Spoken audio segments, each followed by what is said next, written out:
Welcome to our Gifts of God program, Sunday Talk. I'm so delighted to have you with us, and I have something very inspiring that I was telling you. I'm doing these emails, Friday Blessing and Monday Holding Hands with You, so I've got to come up with content, right? So tomorrow, I'm sending out this thing that I don't know what inspired me to read lesson 187. Oh, I know, because last week the Monday was about loving your enemy, and I used the talk that I had given on Sunday as part of the Monday email, and then I asked AI. The AI is my real friend, my creative friend now. I said to AI, if this was my subject last week, what do you think people want to hear this week? You know, based on what I shared last week. Well, then it said something like, well, loving your neighbor or loving, you know, discovering what love is through loving others. Basically, that's what it said. So then I was thinking about this lesson 187. I don't know why it just kind of popped in my head. I bless the world because I bless myself. So I looked at that lesson, and it's very deep, and I thought we'd go into it today. And the theme is love yourself by loving others. That's the theme of tomorrow's Monday Holding Hands with You, and I wanted it to be the theme of this talk today. And I thought that the focus would be this lesson 187. I bless the world because I bless myself. So I think there's a lot in that about loving others, loving ourselves through loving others, and it gives us kind of the dynamics and also the pitfalls of how we can make a mistake in that in that dynamic. So I wanted to go into that lesson. Yeah. And so let me see here. Let me pick this up here. Yeah. It's lesson 187. I bless the world because I bless myself. I bless the world because I bless myself. Then it says, no one can give unless he has. In fact, giving is proof of having. We've made this point before. What seems to make it hard to credit is not this. No one can doubt that you must first possess what you would give. It is the second phase on which the world and true perception differ. Having had and given, then the world asserts that you have lost what you possessed. The truth maintains that giving will increase what you possess. Okay, so this is a very key point that the Course is making, and I think we have to really look at it more deeply. Like, what it's saying is, well, you have to have what you give, right? We would all agree with that. If I have, you know, a cookie jar full of cookies, I got to have the cookies in there in order to give them away, right? But where it breaks down is the ego's thought system is, if I give something away, I won't have it anymore. Or if I have a whole jar of cookies and I give half the cookies away, I'll only have half of them left for myself, right? So we have giving associated with losing or decreasing. The more I give, my storehouse is going to be depleted and it's going to decrease. You know, cookie jar full of cookies, I give half away, I only got half left. But then it says, but we're not talking about finite things here, we're talking about ideas. And it goes on to say, that when you give an idea away or you give a feeling away, you're going to increase it. And we've all seen this in our own experience. When you're in a state of joy and you share that joy with others, then the joy increases. Or if you're in a state of gratitude for someone or something, and you express that gratitude, your gratitude increases, and the gratitude is felt by others around you, so it increases the gratitude, right? So this is the first principle it's talking about. By giving something, you increase it, you don't decrease it. So that's a very important point. Otherwise, what it's going to feel like, and in the lesson, it goes very deeply into this about the word sacrifice. It says that sacrifice is never true giving, and that the age, where we thought sacrifice was going to be the good thing to do or the moral thing to do, it just clears that up, and it says, well, that's not really possible, and sacrifice is never it. So that's what the ego thinks about giving, is that there's some kind of self-sacrifice involved.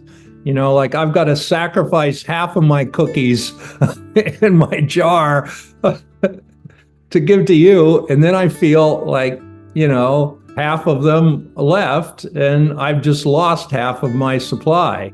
So it's trying to get us beyond that. And I think it's very, very easy when we look at that lesson. It says, well, I bless the world because I bless myself. Now, the other point it's trying to make is that, and this was made in the podcast today about healing, being an example of healing, because it would be the same, a blessing, a healing, anything positive that you're putting out there. It says you can't heal others. You can only heal yourself, and then your example of your good vibration, your good frequency, your health, so to speak, your example of that good health is a healing example for others to heal themselves. So the healing always has to be focused on your own self-healing. And it's reiterated in different ways in the text, in the Course. It says somewhere, I could find it if I had to, but it says the sole responsibility of the miracle worker is to accept the atonement for himself. So what that means is, yes, forgiveness is the key to happiness, and forgiveness offers everything I want. However, it's yourself that you're giving the forgiveness to, right? So we notice quite a lot when we look at those lessons that probably our worst enemy is ourself, and the forgiveness is for us, right? So then the miracle is accepting this atonement for ourselves. And it reiterates in the same language, it just uses the word healing, that all healing is of ourself first. So in that regard, where you're giving to yourself first, there's no sacrifice. The idea of sacrifice is somebody else. I have to give away something for someone else, and I lose and they gain, and that's sacrifice. And it just says, well, right off the bat, sacrifice is not it. So giving, truly giving, is always giving to yourself first. That's why it says, I bless the world because I bless myself, right? It doesn't say, well, bless the world and forget about yourself. No, it says, bless the world and start by blessing yourself, or by forgiving yourself, or by giving to yourself. And then it goes even deeper. It's a little more subtle, but it's a necessary step to see. It says, well, you can't even realize you've given to yourself until you give it away to someone else. Now, that sounds like a contradiction, but it's not really. It's like, first you have to prove you have it and know that you have it, and you give to yourself first. But then once you know you have it, how do you increase it? Well, that's when you give it away to others. So it's got to start with yourself, but then it's got to be extended for it to be real, right? So the healing is then extended, the gift is then extended, the forgiveness is then extended, the love, the joy, whatever that is, it's going to be extended. So in the extension is the increase. You know, Sandra loves this line, nothing real can be increased except by sharing it. That's somewhere in the Course. So let's go back to the lesson. I want to just look at that. So the world asserts that you have lost what you possessed when you give it away. The truth maintains that giving will increase what you possess. How is this possible? For it is sure that if you give a finite thing away, your body's eyes will not perceive it yours. Yet we have learned that things but represents the thoughts that make them. And you do not lack for proof when you give ideas away. You strengthen them in your own mind. Perhaps the form in which the thought seems to appear is changed in giving, yet it must return to him who gives, nor can the form it takes be less acceptable.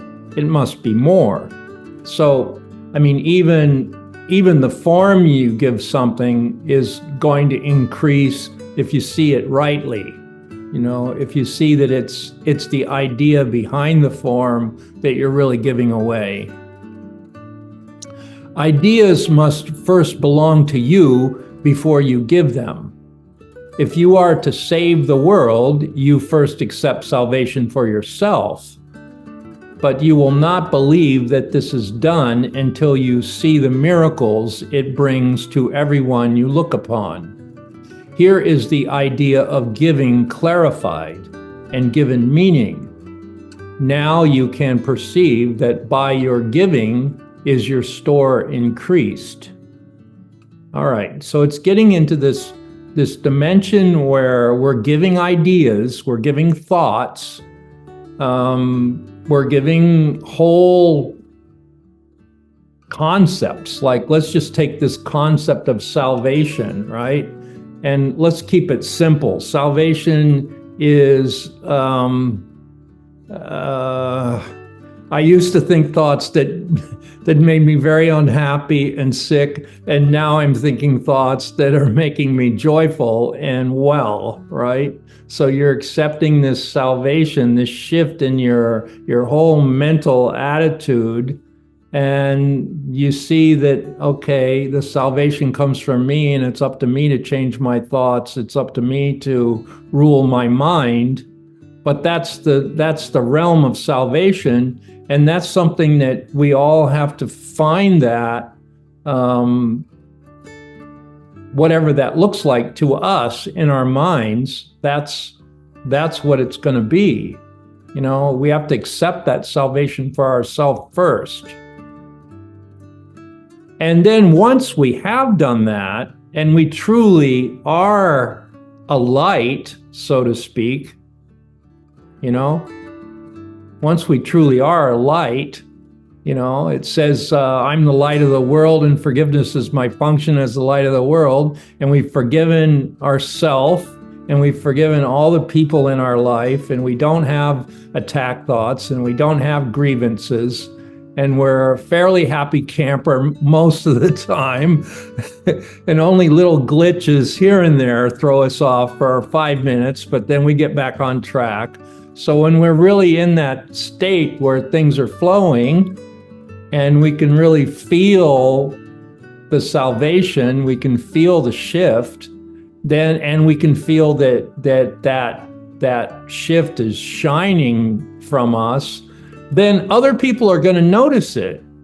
And that's what it's saying. It's like, then you're going to be sharing that vibration, that frequency with others, and they're going to notice it. And then they're going to start having their own miracles because they're getting uplifted in your presence, and neat things are going to be happening, right? And they're going to start sharing those things with you. So even though you're not the one, responsible for their miracles are happening around you, and they're going to tell you about them. So they're kind of like demonstrations that you're going in the right direction when people start sharing with you their good stuff, And I've noticed lately, the people in mantra breathing, and this is a very wonderful thing, they're starting to share with us their miracle kind of demonstrations, right? And sometimes, like, we've been talking a lot about Babaji lately. A lot of people are having direct contacts with Babaji. And this one gal that comes to mantra breathing lives in Seattle, and Babaji's sort of shown her some of these visions, and she's also a painter, and she's been painting these wonderful paintings, and they look just like Harakan, and she's never even been to Harakan. And I said, well, yeah, and even Babaji painted some paintings like that when he was in Harakan, and these paintings look quite a lot like those paintings, and she'd never even seen those paintings, right?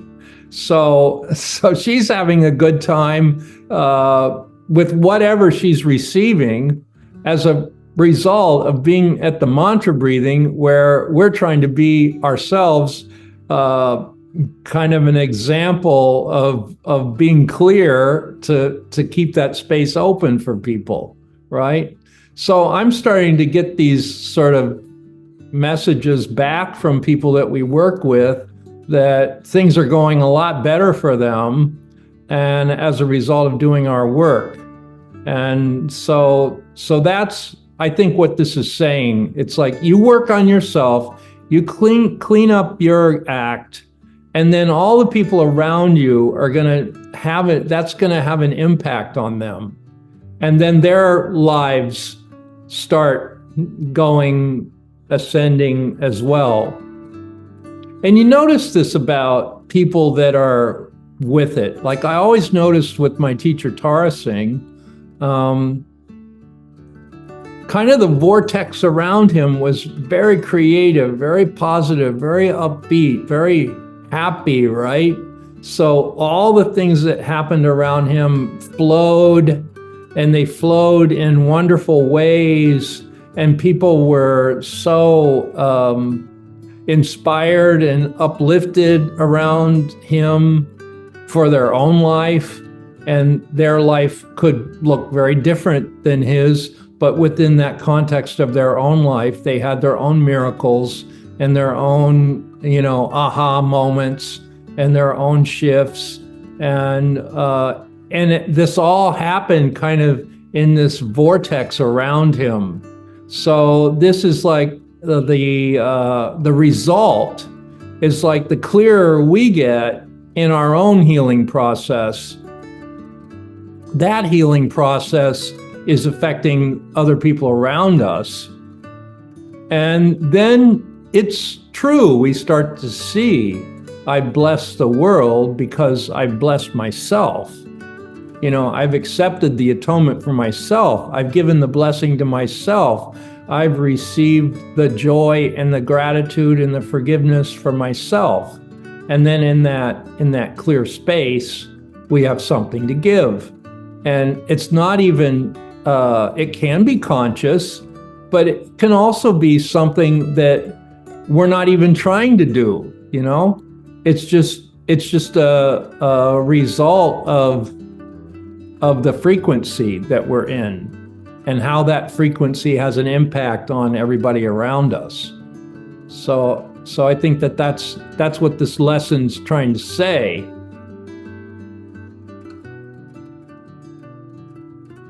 Never forget you give but to yourself. Give gladly, you can only gain thereby. The thought remains and grows in strength as it is reinforced by giving. Thoughts extend as they are shared, for they cannot be lost. There is no giver and receiver in the sense the world conceives of them. There is a giver who retains, another who will give as well, and both must gain in this exchange, for each will have the thought in the form most helpful to him. What he seems to lose is always something he will value less than what will surely be returned to him. Never forget you give but to yourself. Who understands what giving means must laugh at the idea of sacrifice, nor can he fail to recognize the many forms which sacrifice may take. He laughs as well at pain and loss, at sickness and at grief, at poverty, starvation, and at death. Well, there you go. There's all the pains of the world undone in one sentence. He laughs as well at pain and loss, sickness and at grief, at poverty, starvation, and at death. So don't let anybody tell you that the Course in Miracles is not supporting longevity, because it's always talking about overcoming death, right? And even the death in this dimension. He recognized sacrifice remains the one idea that stands behind them all, and in his gentle laughter they are healed. Illusion, recognized, must disappear. Accept not suffering, and you remove the thought of suffering. Your blessing lies on everyone who suffers when you choose to see all suffering as what it is. The thought of sacrifice gives rise to all the forms that suffering appears to take. And sacrifice is an idea so mad that sanity dismisses it at once. So this is interesting to ponder. Like, it's talking about an illusion, and an illusion of suffering. And then it's saying when you recognize it's an illusion, it'll disappear. And then it's also showing us how suffering and sacrifice are intertwined together, right?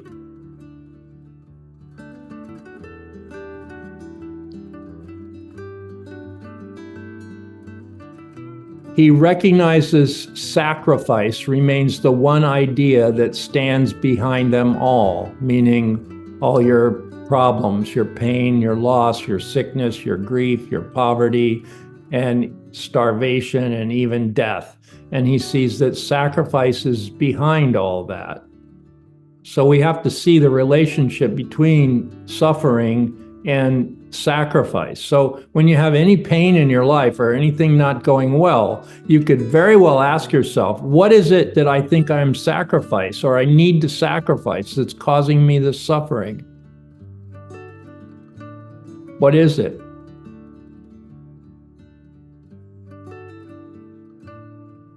Because usually that's where things go off, you know? So Sandra asked me last week, well, you know, you're doing the Friday blessing in this thing on Monday. Don't you think it's like too much? And like, maybe you're like biting off more than you can chew, and it's putting too much like on your desk and too much stress. And then I really looked at it, and then I said, well, okay, if I'm really in the flow and I really love it, and it's inspiring me as I go, then it's not going to be a sacrifice, and it's not going to feel like hard work. It's going to feel like just, you know, work is worship. So when I get in that vibe with it, and I see the inspiration that I receive from doing these things, these outreach, to our community. It's not a sacrifice. I don't feel like I'm pressured. I don't feel like I'm overwhelmed. I don't feel like it's too much. I just feel like it's pure inspiration. And whatever comes out of me, I don't have to worry about it. And it always, something comes through. And I'm rising above the notion of sacrifice. And I'm really making contact with, that part of Babaji's teaching where it says truth, simplicity, love, and then service to humanity. I really feel like it's of service and people are getting a lot out of it. And I'm the conduit for whatever that is that they're receiving. And that's my divine service. And therefore it's a joy. It's not a task or a sacrifice or something like that. So I think it's very important that we see our work not as a form of sacrifice. Never believe that you can sacrifice. There is no place for sacrifice in what has any value. If the thought occurs, its very presence proves that error has arisen and correction must be made. Your blessing will correct it. Given first to you, it now is yours to give as well. No form of sacrifice and suffering can long endure before the face of one who has forgiven and has blessed himself. So there's again, I bless the world because I blessed myself first. I'm not sacrificing because I blessed myself, I've forgiven myself, and everything I do is something I want to do and something that brings me joy and gratitude, and it brings others joy, and I receive back the confirmation that it's valuable to others. They share their miracles with us. So I know it's on the right track, and it's this giving and receiving that become one in truth, and it just increases the storehouse of the miracles. So I think we're getting down to the importance of the blessing, the importance of the giving, and the importance of seeing beyond this notion of sacrifice. Sacrifice is never justified, and we're not even asked to make a sacrifice. There's a beautiful lesson, I think it's 343.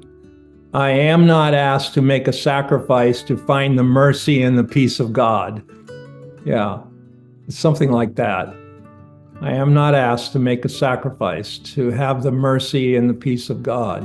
So this notion of sacrifice, and it'll be interesting because, going to Venice, we're going to be right in the middle of Catholicism, right? And a lot of those artists that painted that were, 15th century Renaissance painters and 16th century Renaissance painters painted for the church. And all that iconography was laid down by, the church dogma, the church, whatever. So one of the main paintings that I want to see, and it's super famous, and maybe one of the most dynamics ever done, is Tintoretto's painting of the crucifixion, right? So it's in this school of San Rocco, which he painted all the murals in that building. And this was like a brotherhood of friars that took care of sick people, right? And San Rocco is like the saint of healing people with the plague and that sort of thing. Well, anyhow, so Tintoretto was one of those brothers, and he painted all the murals in the whole building. And his major work in that in that building is this scene of the crucifixion. And I've been studying that painting for a while now because it's got such perfect composition and it's so powerful with the crucifix in the middle and Jesus like right in the middle, and then all the scenes around, all the groups of figures around it are perfectly symmetrically arranged. You'd never know it because there's such dynamism in it. But when you put the lines together and you look at the composition, it's so orderly. It just blows your mind how somebody could think of that, right? So I'm looking at it from the formal standpoint, but now like the content of it is, Jesus up there on the cross, which is the absolute antithesis of the Course in Miracles, so it'll be interesting to be in that presence of that painting. And just see and let all things be exactly as they are. That was a different era, different belief system, different altogether, right? But there was some genius that came out of that, and that's the part I want to see. And to me, that's no sacrifice, It's like you can see this beautiful painting of the crucifixion and not get all hung up that it's the final word, because very rarely did artists of that period paint the resurrection. I would say 99 times out of 100, what was painted was the crucifixion, and that's what went in the churches, right? And the suffering of humankind, was emphasized, and still was up until we got the Course in Miracles, where it said, "Get down off your cross. There is no sacrifice, and God's will for you is perfect happiness."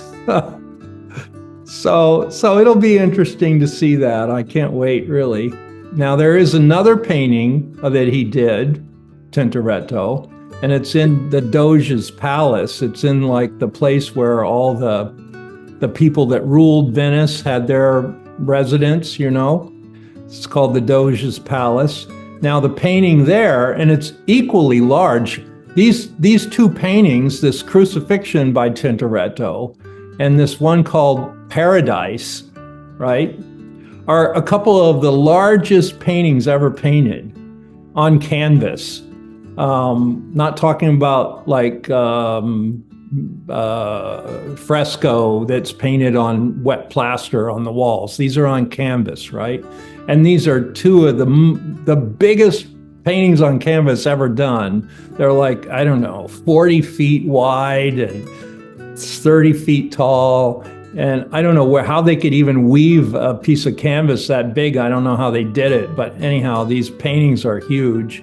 And this one in the Doge's Palace is called Paradise. So it's like, okay, once Jesus has ascended, and now he's calling up all the saints, and there's like 500 saints in this painting, right, around the ascended Jesus and Mary and some other saints down below, and it's just kind of this glorious, light of everyone sort of going up into this light with wings. And I'm sure it's like a fantasy, but it'll be a very interesting fantasy to look at, and I'm kind of looking forward to seeing that one too, by Tintoretto. Yeah, which he painted at the very end of his life. So I'm not even sure he finished it. I think his son was the one that finished it. So we'll see. But yeah, so I want to just finish this lesson here. Let's make sure we've got it all. Never believe that you can sacrifice. There is no place for sacrifice in what has any value. If the thought occurs, its very presence proves that error has arisen and correction must be made. Your blessing will correct it. Now, here's where it's talking about blessing. And I think we have to master this. I bless the world because I bless myself. And this was part of the impetus of why I started the emails, the Friday blessing and the Monday holding hands with you. It was a way that I could reach out and give a blessing, and people would receive it. They would receive something inspirational that could pick up their spirits at the end of the week and kind of set the tone for the beginning of the week. So the Monday holding hands with you and the Friday blessings were very consciously thought out, and mainly from pondering this whole thing about giving a blessing, right? So you may have something in your life that you can do that's very concrete, right? That you'll be inspired to do. And it could be some new action. So I would stay open to this. Your blessing will correct it. Now, this is the idea of sacrifice, right? Or the idea of pain, suffering, sickness, and all that. Your blessing will correct it. Given first to you, it is now yours to give as well. No form of sacrifice and suffering can long endure before the face of one who has forgiven and has blessed himself. The lilies that your brother offers you are laid upon your altar with the ones you offer him beside them. Who could fear to look upon such lovely holiness? The great illusion of the fear of God diminishes to nothingness before the purity that you will look on here. Be not afraid to look. The blessedness you will behold will take away all thought of form and leave instead the perfect gift forever there, forever to increase, forever yours, and forever given away. Forever given away. So it's like when we get to that point where we really have let ourselves off the hook for all the stupid stuff we did in the past, right? Whatever it was, whatever regrets we have, whatever mistakes we made, when we really truly have let ourselves off the hook, and we truly are loving ourselves, we truly have forgiven ourselves, it's quite a wonderful place, wonderful feeling, wonderful frequency to be in. And wouldn't you want to share that? I mean, it's just kind of natural that in a state of joy, you would want to give the joy. You would want to uplift others with the joy, not just like let it sit on the shelf, but start putting it out there in whatever form that is. So it's very easy for Sandra and I to write. And one of the things that I do that connects me with others, and maybe some of you have been recipients of these, I write these handwritten cards. It's something I really love to do. So I'll get these very beautiful cards with some piece of nice artwork on it and, sizable. And then I'll do a handwritten note to someone. And because I learned calligraphy in my art school days, I usually write their name with nice calligraphy pen. So it's kind of got their name nicely written. And then I'm pretty good at my penmanship. So I write a nice clear note, a couple pages, and I send that off. And it's kind of like a blessing. And people comment to me, they're so happy to get these cards because in this era of emails and texts and electronic mail and all that, seldom, if ever, do we get a handwritten note from anybody anymore. I mean, that used to be the mode of communication, but now it's not. So to get a handwritten note, it's like almost something outside of our time period, you know? So I like to do that, and that becomes a form of a blessing for me. And I don't always know ahead of time what I'm going to say, but it's kind of like, okay, I got the nice card, I got the nice picture. I might have a line from a poem by Whitman, and that'll inspire me, and I'll just send something out.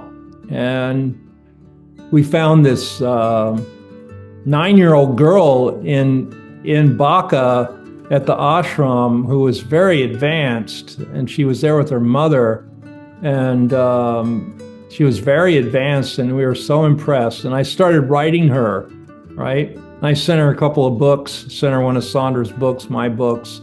And so now we got this little correspondence going, and I'm thinking, well, you know, if I can help her in any way, cut time. And the fact that she was at Babaji's ashram to begin with at 9 years old means she's got parents that are like, you know, seeing things and getting her in the right dimension. Well, so that was great. So I'm kind of nurturing that relationship.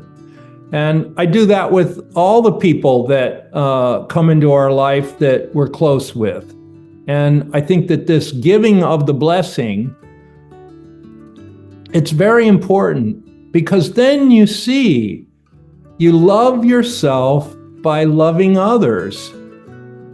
The more you love others, the more you love yourself. And there's no difference. And it's like giving and receiving then do become one in truth. You know, that's the lesson 108. To give and to receive are one in truth. And then you rise above this notion that, oh, if I give too much away, I won't have it for myself. No, you're totally out of that now. It's like the more you give away, the more you get back.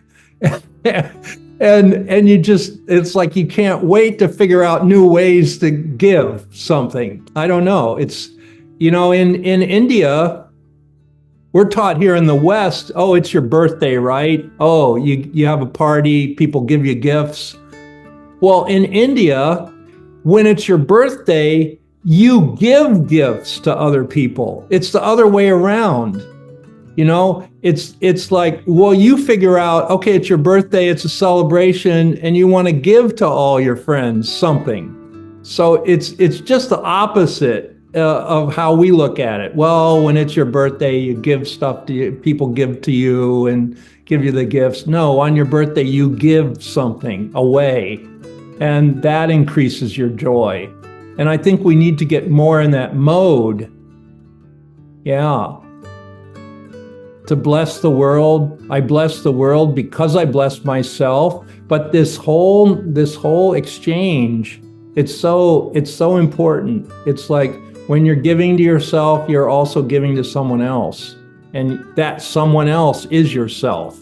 And then the separation ends. And isn't that wonderful? That's the whole point of the Course, is to end the separation that we feel between ourself, between our Creator, and then between each other. You know, we want to end that separation. Well, how do you end the separation? Well, you give to others as though they are yourself. And then you find out, well, they really are myself. I give, and then they tell me all these wonderful things that are happening. There's this other lady in our mantra breathing. She comes every week just about with her boyfriend. And she's been sharing lately the miracles they've been having with some of their other family members that were mildly estranged. Now they're coming back. Other family members who had some health issues, those are getting cleared up. All as a result of them doing the Saturday mantra breathe and sending out good vibes, right? So things are starting to shift for people. And for me too, my sister, has been communicating a little bit cautiously but at least a little bit. And I haven't told her that we're going to Venice for my birthday, though. So I don't want to activate her too much. And I just said, yeah, well, I'm going to have a good birthday. Yeah. So, well, let's complete this lesson 187. The lilies that your brother offers you are laid upon your altar with the ones you offer him beside them. Who could fear to look upon such lovely holiness? The great illusion of the fear of God diminishes to nothingness before the purity that you will look on here. Be not afraid to look. The blessedness you will behold will take away all thought of form and leave instead the perfect gift forever there, forever to increase, forever yours, forever given away. Now are we one in thought, for fear has gone. And here before the altar to one God, one Father, one Creator, and one thought, we stand together as one Son of God. So I read that line and I thought, wow, that's one of the most powerful, beautiful lines in the whole Course in Miracles, you know? It's like you're before your altar, you're with your brother, you're taking your brother there, you're going there before the altar, and here before the altar to one God, one Father, I would add one Mother, Divine Mother, one Creator, one thought, we stand together as one sonship.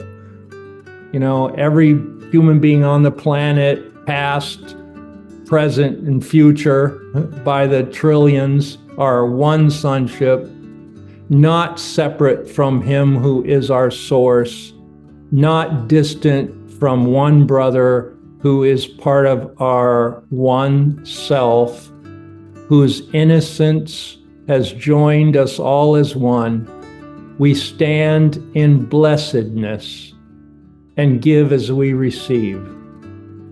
The name of God is on our lips, and we look within. We see the purity of heaven shine in our reflection of our Father's love. Wow. It doesn't get better than this, the language, you guys. Just this one paragraph. It's only like 3 lines long, right? Now are we one in thought, for fear has gone, and here before the altar to one God, one Father, one Creator, one thought, we stand together as one Son of God, not separate. It's like that one line heals the whole separation. One line. If we really got it, there would be no separation from Him who is our source, not distant from one brother who is part of our one self, whose innocence has joined us all as one. We stand in blessedness and give as we receive. The name of God is on our lips, and as we look within, we see the purity of heaven shine in our reflection of our Father's love. Now are we blessed, and now we bless the world. So you're going to have your own Friday blessing here pretty soon, and you're going to have your own people in your life that you're going to want to bless. You can't wait to bless them with something. I don't know what that is, but it'll be something meaningful.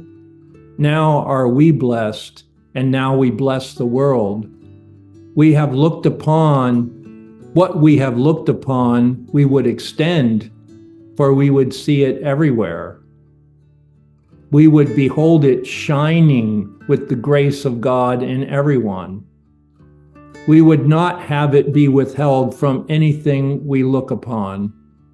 And to ensure this holy sight is ours, we offer it to everything we see. For where we see it, it will be returned to us in form of lilies we can lay upon our altar, making it a home for innocence itself, who dwells in us and offers us his holiness as ours.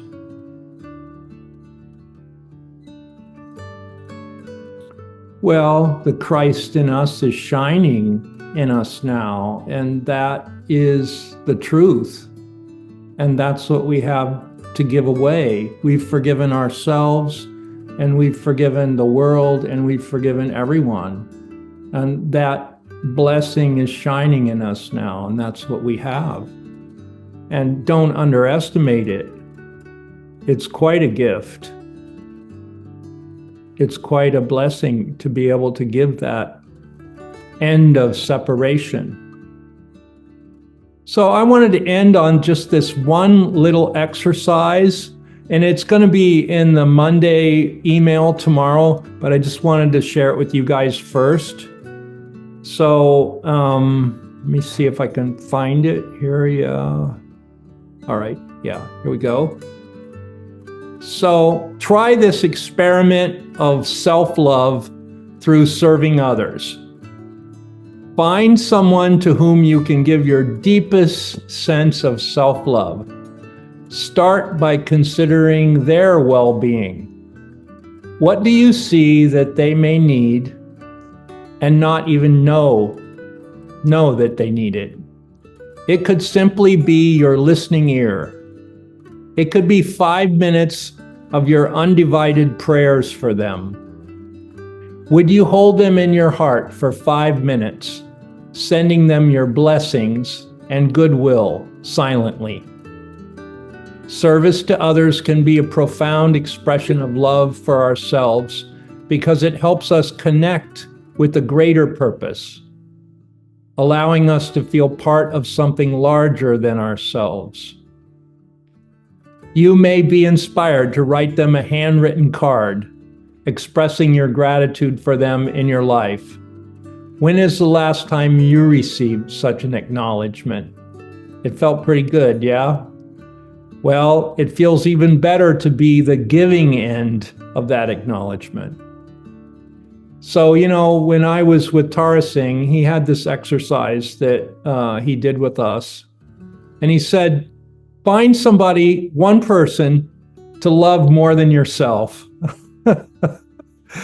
And, it kind of like jogged us at first. And then when we thought about it, it was like, well, he was saying it in the context of this lesson, right? What you give to others is what you're giving to yourself. And find somebody that is going to get you out of your self-centeredness, and not as a sacrifice, but as seeing them as you. And you love them like you would love yourself, right? So you find somebody to love and give them something, and just see where that takes you, and be inspired. It doesn't have to be a certain way, You bake them a cake, you send them a card, you sit quiet for 5 minutes and just think about them. Like, when's the last time you gave a person 5 minutes of your undivided time, right? And you're just going to think of them and send them a blessing and send them goodwill. That could be all you have to do. And they don't even know you're doing it. But they will know you're doing it, because they're going to receive the energy. They're going to receive the blessing. And let's just practice this, okay? Let's practice getting in this momentum of sending a blessing, rather than thinking, oh, I got to do this, and I need this, and I have to get this, and this has to be done, and that has to be done. No, like, what if you had nothing to do? Like, God came up to you and said, you don't have anything to do anymore. I've relieved you of all your doings, and now you have all this time. You can just send blessings to people. What wouldn't that be something, right? So anyhow, I bless the world because I bless myself. And in blessing everyone else, I am receiving the blessing. So let's make our life a blessing. Thank you, and God bless you.